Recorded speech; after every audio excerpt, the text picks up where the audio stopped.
Hey everyone, how's it going? Today I'm back with a life update video and I got married. I shot a roll of film that didn't actually shoot. I took pictures of a power plant right before it was demolished and I got a couple of rolls that didn't turn out as expected, but I still want to mention them in the video. So starting things off, your boy got married, so I'm officially off the market.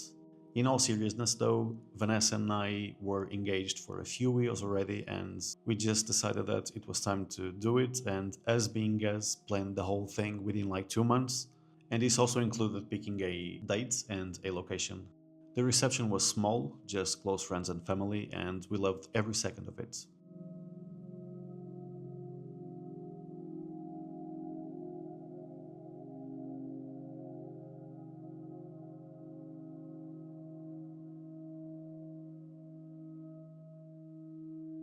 Despite this being our wedding day, right before the ceremony, I managed to grab my Bronica ETRS and took a few photos of Vanessa getting ready. And I also took a bunch of 35mm film photos with my Canon EOS Elan, but I completely forgot to send the rolls to the lab, so I've got no images to show, but you just have to take my word for it. A few weeks before the wedding, I drove down to the location where the ceremony was going to happen, and I just wanted to see it in person and to also prep a few things for the party, and ended up spending the night there. On that evening, I decided to head out and film a video for the channel. However, after shooting for a few hours actually, and taking a bunch of photos on the Bronica, disaster arose once I got to my room and noticed that the shutter count was actually stuck at 1. So I've basically been trigger happy for a couple of hours, just taking a bunch of photos that were honestly looking quite promising. I was super happy with the lighting and the conditions and everything. But anyway, um, guess what? I shot infinite film photos on a roll of film that only allows me to shoot 16 frames on the Bronica because it's 6x5. So yeah, nothing turned out on that roll because I basically took a crap ton of multiple exposures under a single frame.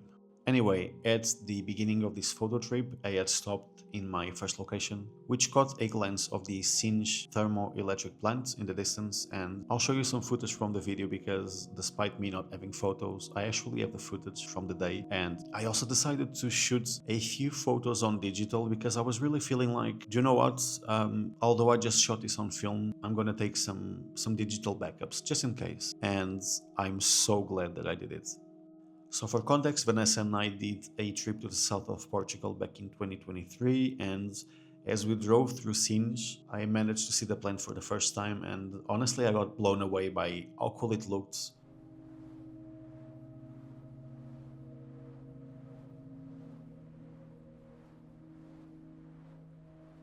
At the time I actually took some photos with my X-T4, but they weren't like serious photos or anything. Regardless, since that trip, I'd always wanted to go back to Singe to make some proper work about the plant, you know, because it's such a massive site with all of these cool buildings, and I don't know, you know when you have like a project or a location really captivates you and you just want to go back there and make some proper work about it.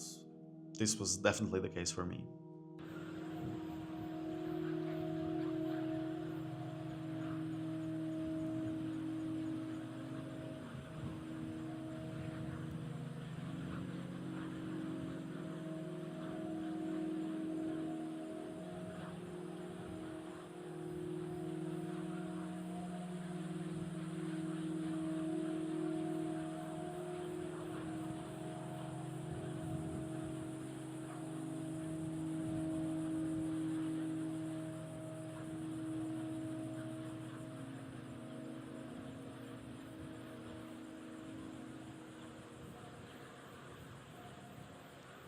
A few days after I took the digital backups with the Fuji, they've actually demolished the chimneys, and I'm so glad that I took those backups by instinct with the X-T4, because otherwise I would never be able to take photos of the chimneys and of the plant itself again in the future.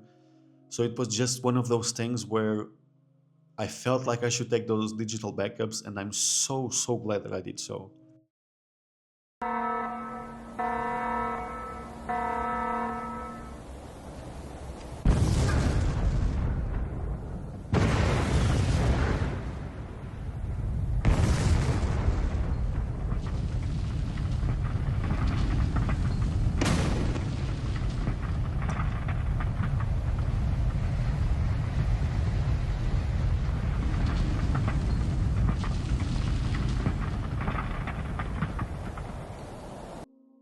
I guess the silver lining in here is if you feel like you're taking photos of something that's meaningful to you, make sure to have a backup of those images. And if you don't have a secondary camera on you, if you're shooting film and don't have a digital camera, just use your phone. Just make sure that you have a backup.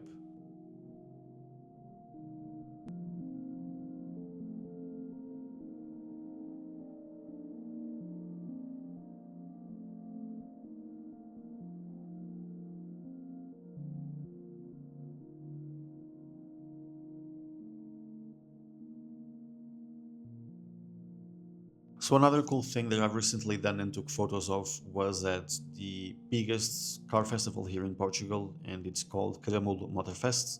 And it's basically a 3-day festival all around classic cars, really cool car builds, and supercars. So I went there with my friend Jonathan, who is really into cars as well and into photography, just like me.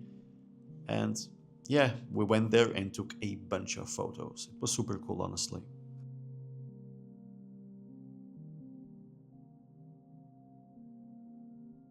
At the festival, I shot a roll of reflex lab 400D in 35mm, which definitely behaved well, given that most of the photos that I made with this roll were indoors and with poor lighting, and still managed to produce great colors and detail.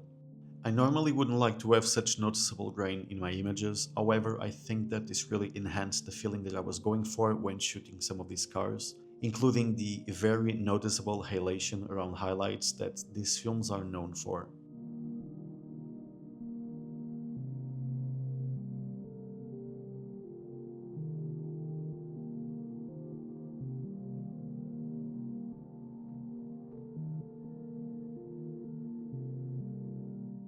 At the end of the day, not every role turns out to be a masterpiece, and honestly, that's one of the main reasons why I keep shooting film.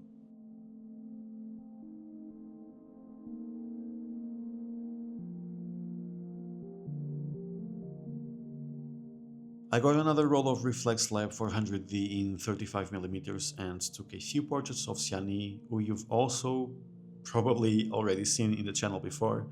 However, these photos didn't turn out good as I've completely underexposed them. However, here's a few photos from that day with and without flash, and you'll clearly notice that the ones with flash definitely exposed correctly, but I still wasn't able to save this shoot and will have to try and shoot it again in the future, but hey, I guess that shooting film doesn't always go right, and I think there's beauty to that process.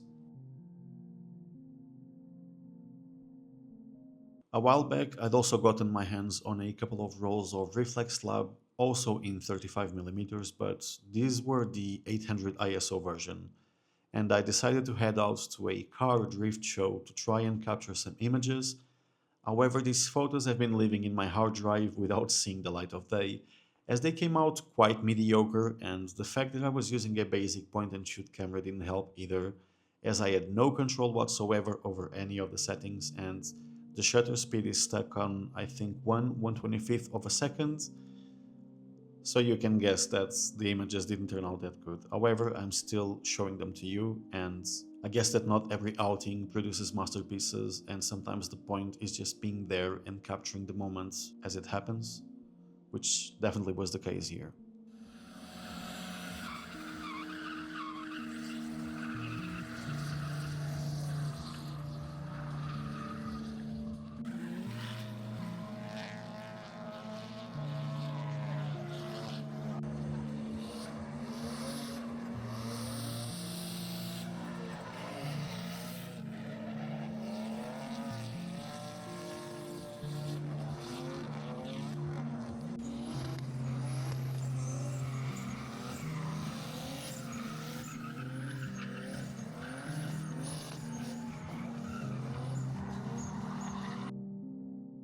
At the end of the day, these moments, whether it's getting married, messing up a roll of film, or revisiting a location right before it disappears, remind me of why I pick up a camera in the first place.